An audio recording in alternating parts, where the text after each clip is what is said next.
மாமே உங்க வீட்டு ஹவுஸ் ஓனர்லாம் ஹவுஸ் ஓனரு, எங்க வீட்டு ஹவுஸ் ஓனர்லாம் ஹவுஸ் ஓனரே கிடையாது. அப்ப வேற யாரு? அவங்க ஒரு மகாலட்சுமிடா. உங்க வீட்டுல மோட்டர்லாம் வலிஞ்சா உங்க ஹவுஸ் ஓனர் பச்சை பச்சையா திட்டுவால, ஆனா எங்க ஹவுஸ் ஓனர் அப்படி கிடையாது. அவங்களே போய் ஆஃப் பண்ணிட்டு வந்துருவாங்க. இந்த வெயில் காலத்துல தண்ணி இல்லாத போது அவங்க 4 நாள் கூட குளிக்காம இருப்பாங்க. அந்த தண்ணி எல்லாம் சேகரிச்சு எங்களுக்கு கொடுப்பாங்க. அவ்வளோ நல்லவங்கடா. டிபி பில்லு நான் கட்டலன்னா அவங்களே காசு போட்டு கூட கட்டிடுவாங்க. இவன் நம்மள புகழ்ந்து பேசுறானா இல்ல இந்த வேலை நம்ம பண்ணணும்னு சொல்றானா? இந்த கடவுள் இருக்கான் பாரு, அவன் எங்க ஹவுஸ் ஓனர் 60 வயசு வரைக்கும் வாழ வைக்கவே கூடாதுடா. அல்ப வயசுல அனுப்பிடுவானா? 100 வருஷம் வரைக்கும் வாழ வைக்கணும்டா. 100 வருஷம்.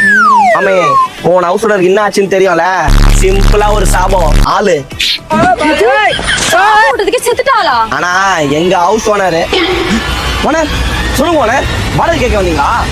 இல்லப்பா, உனக்கு சகல வசதியும் நல்லா இருக்கான்னு பாத்துட்டு போலான்னு வந்தேன். உனக்கு வாடகை தோணுதான் கொடுப்பா.